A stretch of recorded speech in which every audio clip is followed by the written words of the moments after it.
I knew my coworker didn't like me. I could feel it in the way she'd cut me off in meetings, the way her eyes would narrow when I walked in, the way she'd go quiet whenever I shared an idea. But I never thought she'd stoop to this. Let me back up a little. I have chronic pain. It's one of those invisible conditions that people don't believe unless you're in a wheelchair or hooked up to tubes. I describe it like this. Imagine you're walking around with a pulled muscle in your back every single day. That dull ache, that sharp twinge when you move wrong, that's my baseline. Most people live at a 1 or a 2 on the pain scale. I live at a 6. On a good day, I'm a 4. On a bad day, I can barely stand. I'm legally disabled. I have a handicap placard for my car, a customized license plate, and all the paperwork filed with my full-time job. I also work a part-time gig as an assistant coordinator at a small office that expanded recently. It's a second income for me, something to pad my savings and keep my mind busy. I actually like the work, and my new boss, Amy, is great. My direct colleague in the same position is Casey. She's been there longer and she wants a promotion to full-time coordinator. I already have a full-time job, I've said that openly. But Casey sees me as a threat anyway. She thinks my part-time hours are taking away her chance to shine, even though Amy has made it clear the promotion doesn't depend on seniority. The trouble started on a Sunday. I woke up in pain that was way above my usual baseline, probably an 8. Everything hurt, my hips, my lower back, my knees. I knew I'd need my cane that day. It's one of those foldable ones I keep in the car for exactly this reason. I drove to work, parked in the handicap spot because I had the placard hanging from the mirror, and limped inside. I didn't make a big deal of it, I just did my job, but Casey was watching. She always watches. Later that afternoon, Amy called me into her office. She looked uncomfortable. She closed the door and said, "I need to show you something." She pulled up her phone and played a video. It was me walking from my car to the entrance, except I wasn't limping. My pain had eased up a little by then. I was moving normally. The video was taken from a distance, zoomed in. I could see the time stamp. It was from the same day, right after my lunch break. I felt sick. "Where did you get this?" I asked. Amy hesitated. "Casey sent it to me. She said she wanted to prove that you're not really disabled. She's been recording you on your breaks and after work." I stared at the screen. There was another clip, me walking into a grocery store 2 days before, swinging a shopping bag, no cane. Another clip of me getting out of my car without wincing. It looked damning. But here's the thing, chronic pain isn't constant. It fluctuates. Some hours I can barely move, other hours I can walk fine. Casey didn't capture the bad moments. She only captured the times when I looked normal. That's the whole lie of invisible illness, that you have to look sick all the time to be believed. I didn't scream. I didn't cry. I just said, "Amy, I have a disability. I have the paperwork. You've seen it." She filmed me without my consent. That's stalking. Amy nodded. She told me she'd already spoken to HR, but wanted to check in with me first. She said Casey had claimed she was just looking out for the company and that I was taking advantage.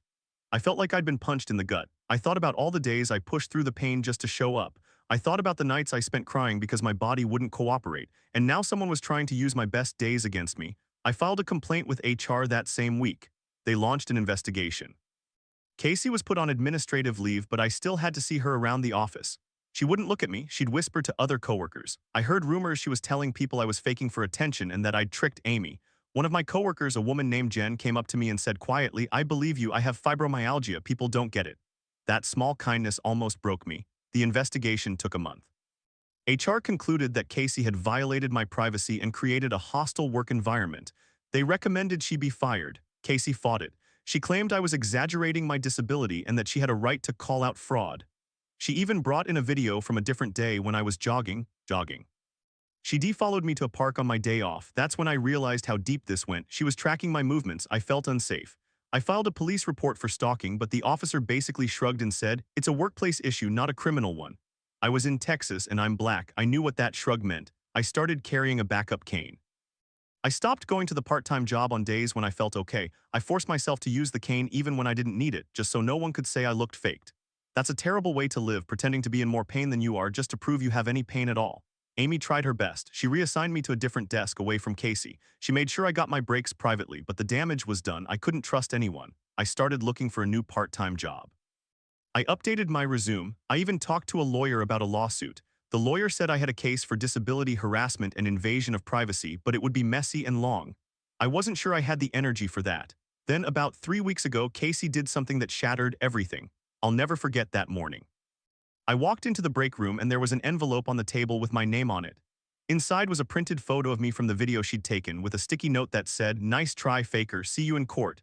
I froze. Court? What court? I hadn't sued her yet. That's when I realized she was building a case against me. She was collecting evidence to prove I was committing fraud. She wanted to get me fired, or worse, she wanted to ruin my reputation so badly that I'd never get another accommodation anywhere. I called my lawyer that same day. He told me to gather all my medical records, every doctor's note, every email about my disability accommodations. He said we'd need to counter her claims, but the whole thing felt surreal. I never asked to be in a war. I just wanted to work and live my life. That night I sat in my car in the parking lot of my part-time job and cried. I thought about how my own body had become a battleground. I thought about Casey, who probably thought she was doing the right thing, punishing someone she believed was a cheat. But what kind of person spends their free time stalking a coworker, filming them building a secret file? What does that say about her? I didn't know it then, but this was only the beginning. The worst was yet to come because Casey wasn't just a jealous coworker. She was the kind of person who kept a hidden folder of evidence, screenshots, videos, timestamps, and she was ready to use it. That story still haunts me. But there's another one that's just as twisted, and it happened to someone I know personally. Let me tell you about my friend, we'll call her Sarah. She's 27, engaged to a guy named George, and her older brother David is married to George's ex-girlfriend. Yeah, it's as complicated as it sounds. And it all blew up because of a hidden folder of screenshots that Ella, the ex, now SIL, kept on her phone. I met Sarah about a year ago at a wedding. She told me the whole thing over drinks, and I remember thinking I thought my coworker was bad. This woman's sister-in-law is a psychopath. Here's how it went down. George and Ella dated about 4 years ago. They were together for 6 months. Ella wanted marriage and kids, but George was a mess back then, partying, doing drugs, not reliable. He broke it off and she was devastated. But then she met David, Sarah's brother, almost immediately. They got married within a year. So within like 14 months, Ella went from dating George to being married to his best friends. No, his brother. Actually, David is Sarah's brother, not George's. But anyway, it was fast. Enter Sarah. She met George 2 years ago at a mutual friend's party. She didn't know he was Ella's ex. Why would she? George had cleaned up his life. He quit drinking, quit drugs, started going to therapy. He became a completely different person. He and Sarah hit it off. They started dating. He proposed 6 months ago and she said yes, it was beautiful, but then Ella found out. From that moment, Ella turned into a monster. She started spreading lies. She told everyone that George was grooming Sarah because of the age gap. He's 38, she's 27. That's not grooming. She claimed George was abusing Sarah, trying to get her addicted to drugs. She told Sarah's parents that George was a violent addict who would ruin their daughter. None of it was true. Sarah knew him. He had been sober for years. He was the kindest man she'd ever been with. But Ella wouldn't stop. David, Sarah's brother, was caught in the middle. He loved his wife, but he also loved his sister. He tried to stay neutral. Ella took that as an opportunity. She went through David's phone, found messages between Sarah and David about the engagement, and copied screenshots. She started a folder, a hidden folder just like Casey did. But Ella's folder wasn't about disability fraud. It was about destroying Sarah's reputation. The first time Sarah saw the folder was at a family dinner. Ella was acting sweet, but Sarah noticed her phone was open on the table, the screen facing up. There was a thumbnail of a screenshot that looked like a text message. Sarah leaned over and saw her own name. She asked, "What's that?" Ella slammed the phone down and said nothing. But Sarah knew. Later that week, Sarah was at her brother's house when Ella left her phone on the couch. Sarah opened it. There were dozens of screenshots. Old texts from George to Ella from 4 years ago, claiming he still loved her. He didn't. He was in a bad place and said stupid things. Screenshots of Sarah's social media posts from years ago, even a photo of Sarah at a party holding a drink. Ella had highlighted them as evidence that Sarah was a party girl, an alcoholic, a bad influence. She was planning to show them to Sarah's parents, to David, to anyone who would listen. Sarah confronted her. She walked into the kitchen, phone in hand, and said, "Ella, why do you have a folder of screenshots about me?" Ella went white. She snatched the phone and screamed, "You're a liar, you stole George from me. I'll make sure everyone knows what you really are." David came in. He looked at his wife, then at his sister. Sarah showed him what she'd seen. He was furious. He demanded Ella delete everything. Ella refused. She said, "I'm just protecting our family. She's a homewrecker." But Sarah didn't homewreck anything. George had left Ella long before Sarah existed. The family imploded. Sarah's parents sided with Sarah. They told David that Ella had to go to therapy or they'd cut contact. David chose Ella. He said Sarah was making a big deal out of nothing. The last straw came when Ella sent an anonymous email to George's employer, claiming he was relapsing on drugs. George almost lost his job. He had to get a drug test to clear his name. That's when Sarah called a lawyer. The lawyer sent a cease and desist. Ella ignored it, so Sarah filed a police report for harassment and defamation. The police actually took it seriously. They found the folder on Ella's phone during a search. There were screenshots of Sarah's private texts downloaded without permission. That's illegal in Texas. Ella was charged with a misdemeanor. David finally saw the truth. He divorced Ella 6 months later. She's fighting the charges, but the family banned her from all events. Sarah and George got married last fall. They're happy. But Sarah told me she still checks her phone at night, terrified that somewhere someone is keeping a folder on her. I thought about that when I stared at the sticky note in the break room. "Nice try, faker. See you in court." The words were handwritten, slanted, angry. I folded it carefully and put it in my pocket. I walked out of the break room, past Casey's empty desk, past the cubicle where Jen smiled at me. I called my lawyer. He said to take the note to the police to file a report for harassment. I did, but the same officer who shrugged about the stalking said, "It's just a note." Not much we can do. I felt a weight in my chest that didn't lift for days. I started to wonder how many people are walking around with hidden folders, how many secrets are being collected just waiting to be used. I never thought I'd be one of them. But here I am, my own body turned into evidence against me. Casey was eventually fired. HR said the investigation was clear, she had violated policy beyond repair. But she didn't go quietly. She posted on social media, tagged the company, and said I was a fraud who stole her job. A few people believed her. I got nasty comments from people I'd never met. I deleted my accounts. I stopped working the part-time job. I couldn't face the building anymore. Months later, I still have nightmares about that folder of videos. I imagine her sitting at home, editing clips, slowing them down, zooming in on my face. I imagine her smiling. And then I remember Sarah. And I know I'm not alone. I told myself that after Casey, I'd seen the worst of what people could do with a hidden folder. But then I remembered what happened to my friend Sarah. Her story made mine look like a warm-up. Sarah was 27, engaged to this guy George, and her older brother David was married to George's ex. I know it sounds like a soap opera, but the way it played out with screenshots and secret files and a sister-in-law who turned into a full-blown stalker, that was real. That was Texas. I met Sarah at a barbecue last year. She was already engaged, glowing, showing off her ring. I asked how she met her fiancé, and her face went dark for a second. Then she told me everything. I'll tell you the same way she told me. George and Ella dated 4 years ago, 6 months together. Ella wanted marriage and babies yesterday. George was a mess back then, partying, drugs, unreliable. He broke it off. Ella was furious. She wanted what she couldn't have. But within a year, she met David, Sarah's brother, and married him in like 6 or 7 months. So she went from dating George to being his ex's brother's wife. Fast forward 2 years, Sarah meets George at a friend's party. She didn't know he was Ella's ex. Why would she? George had changed. He'd quit drinking, quit drugs, been in therapy for over a year. He was a different person. They clicked. They started dating. Ella found out and lost her mind. She started telling everyone George was grooming Sarah. She was 25, he was 36, totally consensual. She said he was abusing her. She said he'd turn her into an addict. She went to Sarah's parents and said the same lies. None of it was true. George had been clean for years. He was the most stable guy I've ever met, but Ella had this obsession. She couldn't stand that George had changed for someone else. David, Sarah's brother, tried to stay neutral. He loved his wife, but he also loved his sister. That was a mistake. Ella used it. She went through David's phone while he slept, found messages between Sarah and David about the engagement, and copied screenshots. She started a folder on her own phone, a secret folder, password protected. She filled it with old texts from George to her from 4 years ago, stupid drunk messages saying he still loved her. She added screenshots of Sarah's Instagram from years before, one with a drink in her hand, another at a party. She captioned them, "Party girl, alcoholic, bad influence." The first time Sarah saw it was at a family dinner. Ella had her phone on the table, screen up. Sarah glanced over and saw a thumbnail of a text with her own name. She asked, "What's that?" Ella slammed the phone down. Nothing, but Sarah knew that look. A few days later, she was at David and Ella's house helping with groceries. Ella left her phone on the couch. Sarah picked it up just to hand it to her, but the screen lit up. There was the folder. She opened it. She saw old messages from George to Ella. "I miss you. I'm a mess. I still think about you." Sarah's stomach dropped. She knew George had said those things when he was at rock bottom, years before she existed, but seeing them and seeing Ella's evidence notes, it was like watching someone build a case against her. There were screenshots of Sarah's texts with David, 2 private family chats. Ella had been spying on her own husband's phone. Sarah walked into the kitchen, phone in hand. "Ella, why do you have a folder of screenshots about me?" Ella went white. She snatched the phone. "You liar, you stole George from me. I'll make sure everyone knows what you really are." David heard the shouting. He came in, looked at his sister's face, then at his wife's. Sarah told him what she saw. David took the phone, opened the folder. His face turned red. He told Ella to delete everything. She refused. She said, "I'm just protecting our family. She's a homewrecker." David said, "She didn't even know you two dated. You're insane."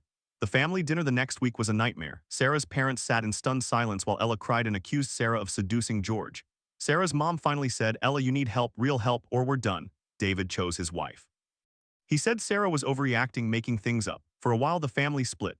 Then Ella escalated. She sent an anonymous email to George's employer saying he had relapsed and was doing drugs on company time. George almost got fired. He had to take a drug test, came back clean, but the accusations stuck in people's minds. George was furious. Sarah was terrified. That's when she called a lawyer. The lawyer sent a cease and desist. Ella ignored it.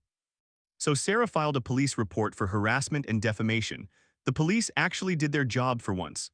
They got a warrant, searched Ella's phone, found the hidden folder. They found screenshots of private texts downloaded without permission. Texas, that's a crime. Ella was charged with a misdemeanor. David finally saw the truth. He divorced her 6 months later. The last I heard, Ella was fighting the charges, but the family banned her from every wedding, birthday, holiday.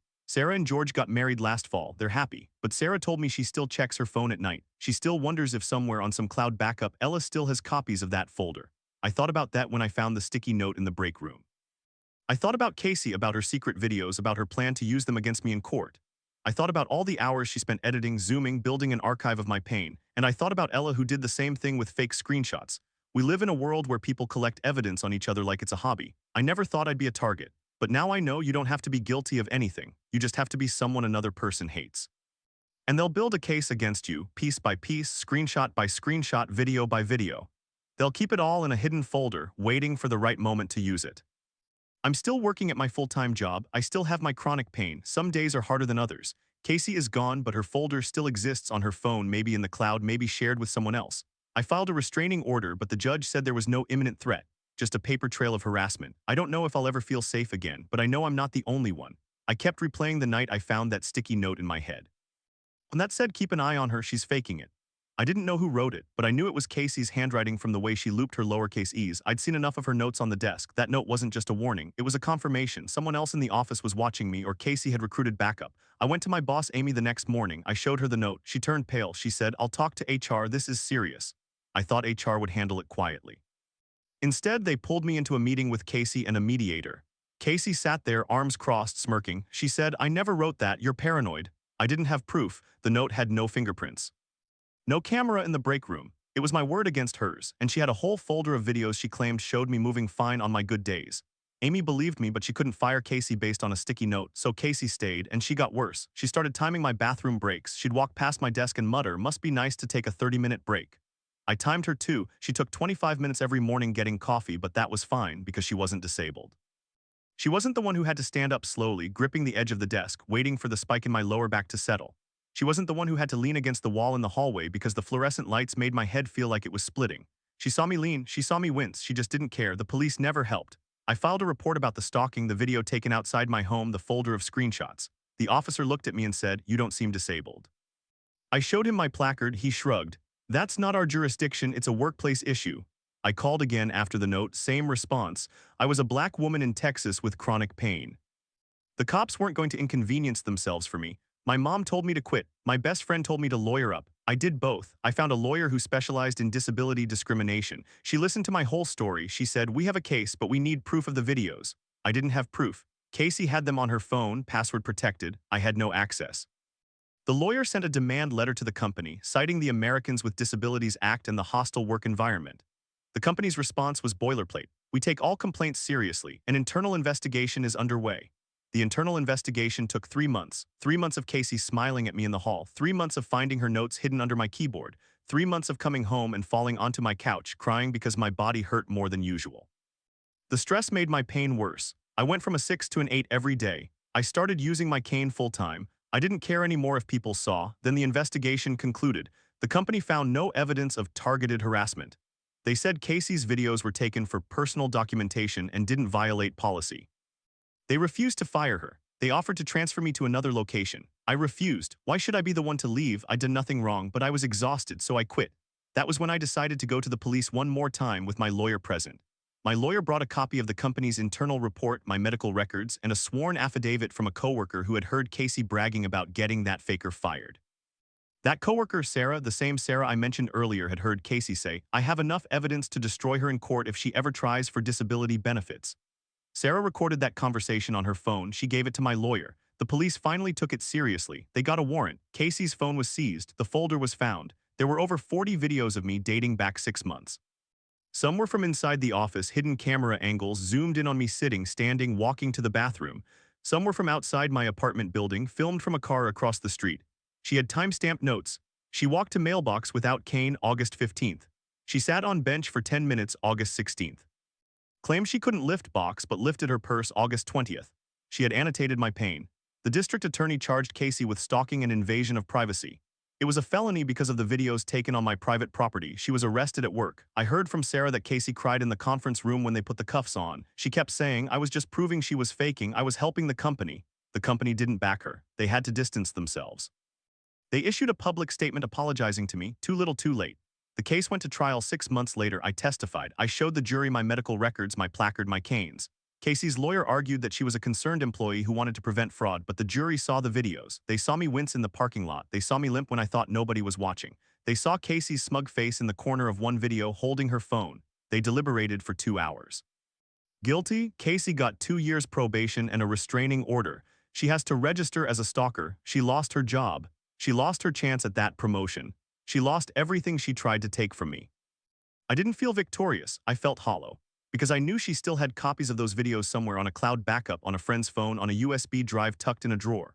The court ordered her to delete everything, but you can't unsee what she saw. She watched me suffer for months. She cataloged my pain. That folder existed in her mind forever. I moved to a new city. I got a new full-time job with better accommodations. I still have chronic pain. I still use my cane on bad days.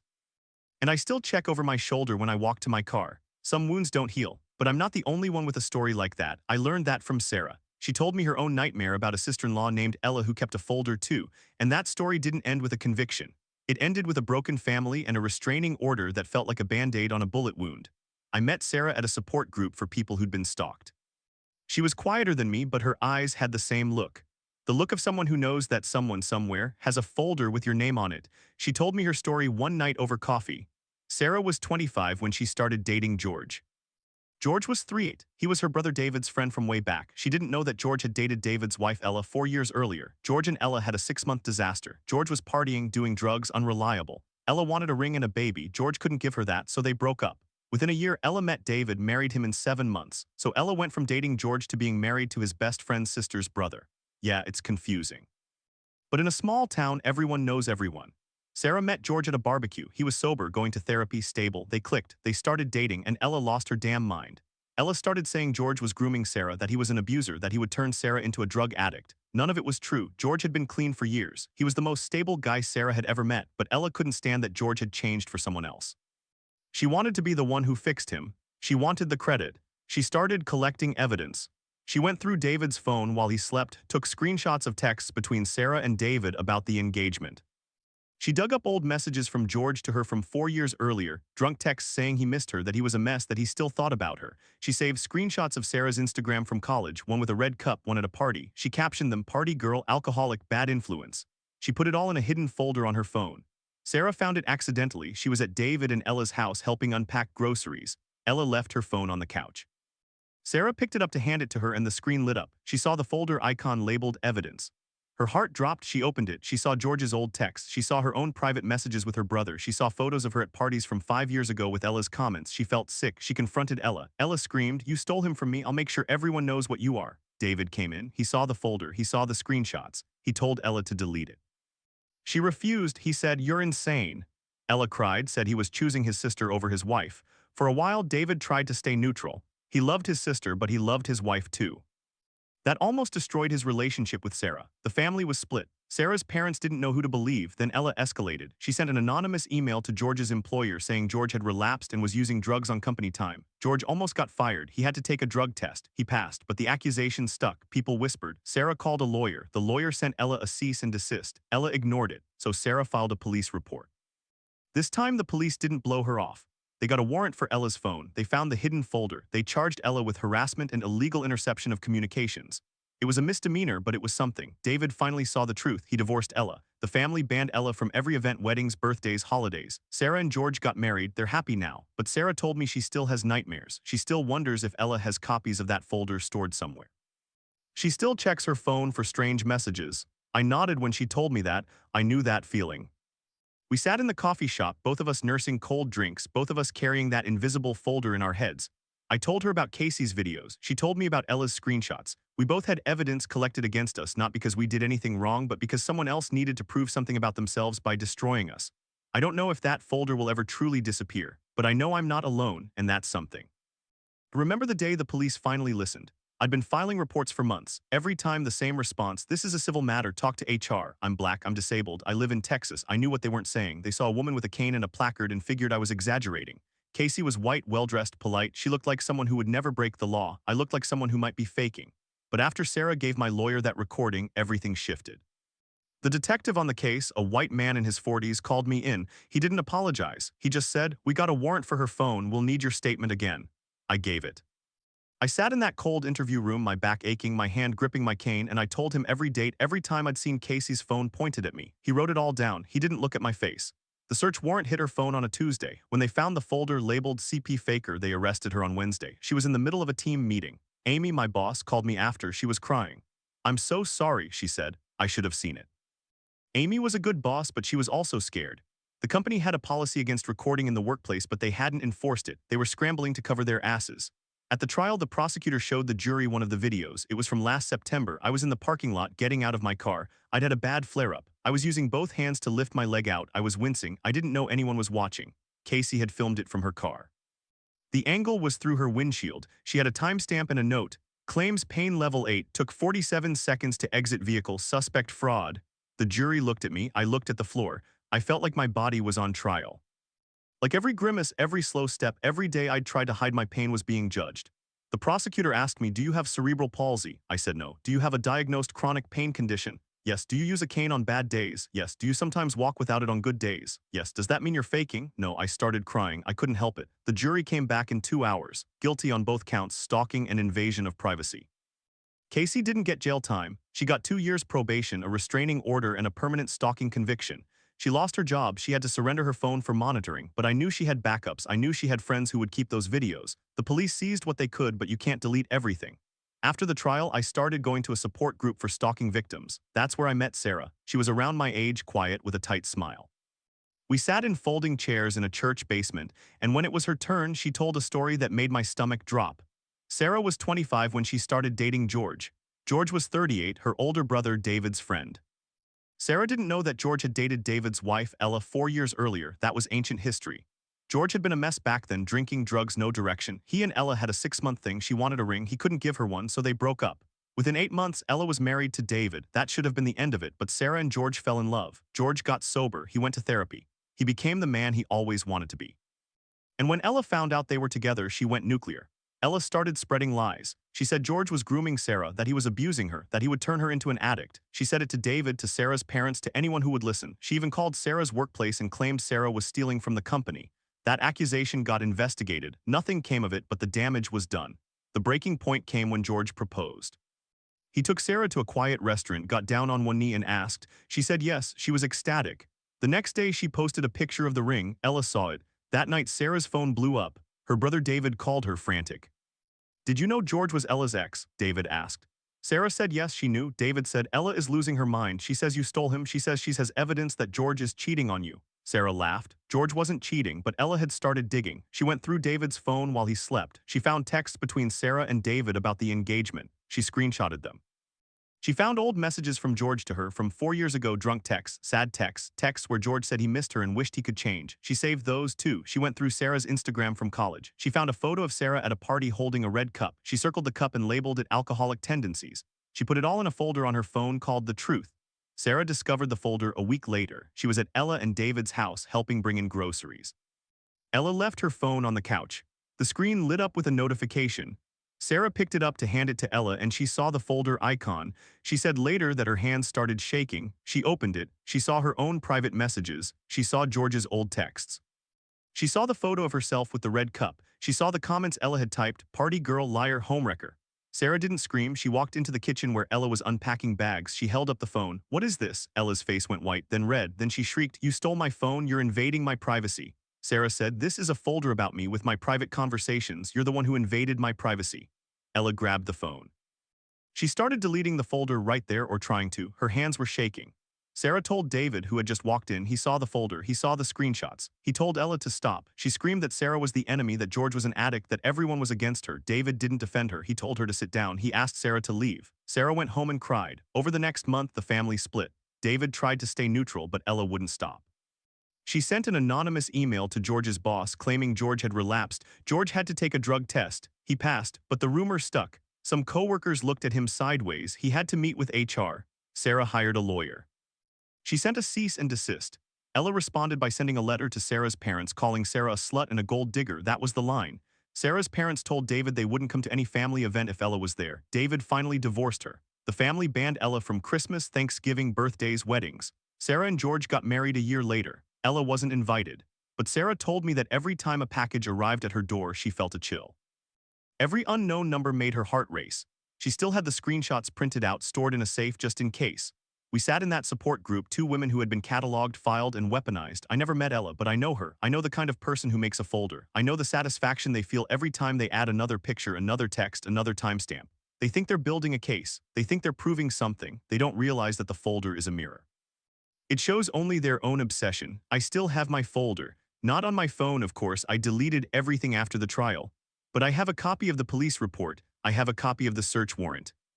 I keep them in a drawer, not for revenge, but to remind myself that someone wanted to destroy me and they failed. I found myself nodding along as Sarah spoke. She had the same hollow look I'd seen in my own eyes. She told me the rest of it over the next few meetings when the coffee was lukewarm and the fluorescent lights hummed. The engagement night was at a place called the Gilded Lily. She'd worn a blue dress George had seen her eyeing in a store window 2 months earlier. He remembered. He got down on one knee and she said yes. The ring was a simple solitaire, his grandmother's. He'd saved it for years, hoping one day he'd be the man worthy of giving it to someone. She called her brother David that same night, crying happy tears. David was quiet. He said, "Congrats, sis, I'm happy for you." But she could hear the strain. Ella was in the background. She could hear Ella's voice, sharp and thin, demanding to know who was on the phone. The next morning, Sarah posted the picture. The ring, the candlelight, her hand trembling. Ella saw it within 5 minutes. She sent David a string of texts. Sarah later saw them when David showed her, trying to explain. "She's been crying all night," David wrote. "She says you knew exactly what you were doing. She says George only proposed because she rejected him first." David added, "I don't know what to believe." Sarah's phone started ringing at work, unknown number. She ignored it. Then it was her parents, her aunt, her cousin. They all had the same story. Ella had called them. She told them George was an addict, that Sarah was enabling him, that the engagement was a cry for help. Sarah's mother called her, worried. "Honey, are you sure?" Sarah told her mother the whole truth, the 6-month relationship, the breakup, the lies. Her mother said, "I believe you, but your father isn't so sure." That was the first crack. The discovery of the folder happened on a Saturday afternoon. Sarah was helping David with a backyard barbecue. Ella was inside making potato salad. Sarah went in to grab a drink and saw Ella's phone on the counter face up. A notification popped up. New screenshot saved to the truth. Sarah's stomach clenched. She picked up the phone. The folder was right there on the home screen, an icon named The Truth with a little lock symbol. She tapped it. It opened. She saw her own Instagram post from 4 years ago, a college party, a red cup in her hand. Ella had annotated it with a yellow arrow and text, "Binge drinking age 21 pattern."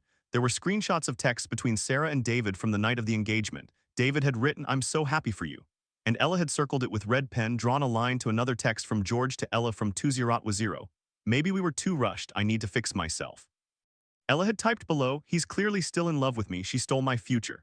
Sarah didn't scream. She walked outside to the grill where David was flipping burgers. She held the phone up. "What is this?" David looked at the screen. His face went pale. He took the phone, looked through it. He didn't say anything for a long time. Then he called Ella out. She came to the back door, wiping her hands on a towel. She saw the phone in David's hand. She said, "Give me back my phone." David asked her, "What is this folder?" Ella's face twisted. She snatched the phone, tried to delete the folder. David grabbed her wrist. "Stop, explain," Ella screamed. She called Sarah a liar, a snake, a homewrecker. She said Sarah had been stealing from her marriage, that George had never stopped loving her.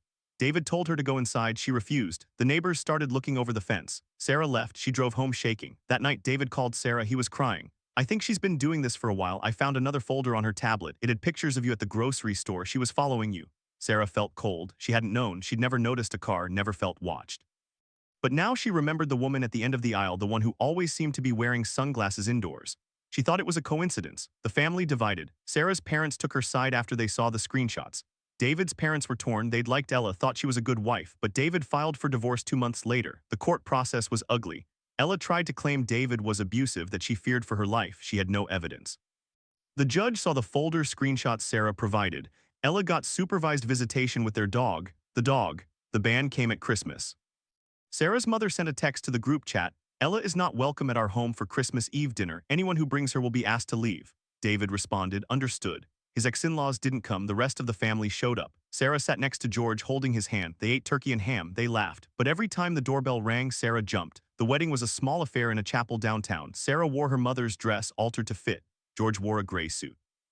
David walked her down the aisle. He was red-eyed but smiling. The ceremony was short, no mention of Ella. But at the reception, Sarah's aunt said she saw a car matching Ella's parked across the street, idling for 10 minutes. Sarah didn't look. She danced with George. She held his hand all night. After the wedding, they moved to a different part of the city. Sarah changed her number. She blocked everyone from Ella's side. But she told me she still got the occasional email from a new address. No subject, just a link to an article about addiction or a screenshot of a random Facebook post from 2003. She never opened them. She forwarded them to her lawyer. I listened to all of this in the support group. When she finished, the room was quiet. The facilitator asked if anyone had questions. I raised my hand. Did you ever confront her directly after the folder? Sarah shook her head. She would have turned it on me. I learned that. You can't argue with someone who's already decided you're the villain. They don't want proof, they want a story, and they'll write it no matter what you say. I thought about Casey. I thought about the video of me struggling to get out of my car. I thought about her notes. Claims pain level 8 took 47 seconds. She had her story, she had her folder, and in her mind I was the fraud. The support group ended at 8 p.m. I walked out to my car, a Honda Civic with a handicap placard. I hadn't used my cane in 3 days. I was at a 6. Manageable. I got in slowly, wincing just a little. No one filmed me. No one watched. I sat there for a moment holding the steering wheel and I thought about Sarah. I thought about all the people out there who had folders on them. Secret collections of imagined crimes. Timestamps of normal moments twisted into evidence. I started the engine. The radio came on.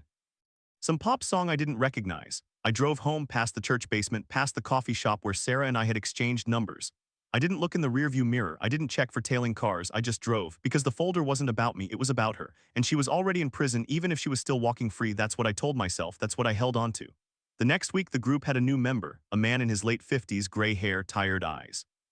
He sat in the folding chair next to mine. His hands were folded in his lap. He said his name was Robert. He said his ex-wife had recorded his phone calls for 3 years, storing them in a Dropbox folder called Evidence of Infidelity. He said he'd never cheated. He said she played one of the recordings at their divorce hearing. It was him talking to his mother about her birthday. The judge dismissed it, but the damage was done. His children wouldn't speak to him.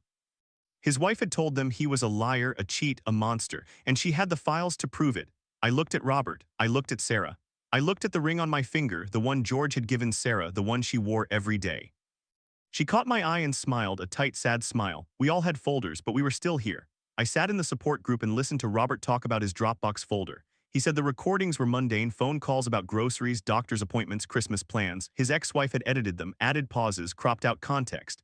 At the hearing, she played a clip of him saying, "I love you" to his mom. She claimed he was saying it to a mistress. The judge wasn't stupid. But the kids believed it. They still do. Robert's voice cracked. I haven't seen my grandchildren in 3 years. The facilitator asked if anyone else wanted to share. I raised my hand again. I think I need to update you all on my situation, the coworker thing. Everyone turned. Sarah leaned forward. I told them what happened after my last session. 2 days after I posted on Reddit, I got a text from Casey. It said, "I saw your post. You're making yourself look crazy." I didn't respond. I took a screenshot, saved it. I started my own folder, not to use against her, but to protect myself. I documented every time she stood too close to my desk, every time she mentioned my disability in a meeting, every time she accidentally bumped into me in the hallway. Then the video came out. Casey had been filming me in the parking lot for weeks. She told Amy she was doing a security audit, but she posted one of the clips to a private group chat with a few coworkers. The caption said, "She's fine, no cane, parking and handicapped." One of those coworkers forwarded it to HR. Amy called me into her office. She looked sick. She said, "I'm so sorry, I didn't know." She showed me the video. It was me walking from my car to the entrance. It was a good day. I was at a 4, maybe a 5, no cane, normal gait. I looked at the timestamp. It was from 2 weeks ago. I remembered that day. I'd woken up feeling human for the first time in months. I'd even texted my sister, "Today is a miracle day." And Casey had turned that miracle into evidence against me. Amy asked what I wanted to do. I said I wanted to press charges: stalking, invasion of privacy, disability harassment. Amy nodded. She called legal. Legal called the police, but the police didn't care. I filed a report. The officer looked at the video and said, "I don't see a crime here. She was in a public place." "You were in a public place." I brought up my handicap placard, my medical records. He shrugged. "I'm not a doctor. I can't tell if you're disabled or not." I felt my face go hot. I wanted to scream. I didn't. I just thanked him and left. The next day I got a call from a detective. She said Casey had a history. She'd done this before at her last job, followed a coworker with epilepsy, filmed them having a seizure, tried to prove they were faking. That got her fired. But because she didn't post it, no charges. This time was different. The detective said, "We're building a case, but it'll take time." I told my support group all this. Robert shook his head. Sarah said, "They always have a folder, but sometimes the folder is the only thing that saves you." That night, I couldn't sleep. I opened my own folder. I had screenshots of Casey's texts, her emails, her video. I had my medical records, my placard registration, my accommodations paperwork. I had the HR complaint. I had the detective's card. I looked at all of it and thought, this is my story, my proof, my truth. Casey got suspended pending investigation. She tried to file a counter-complaint against me. Said I was the one harassing her, said I was faking for attention, but the video she posted, the one her friend forwarded to HR, was the nail in her coffin. Amy testified that Casey had been warned about disability comments before. Legal recommended termination. I got a call last week. Casey is fired. She's appealing, but the company lawyer said it's hopeless.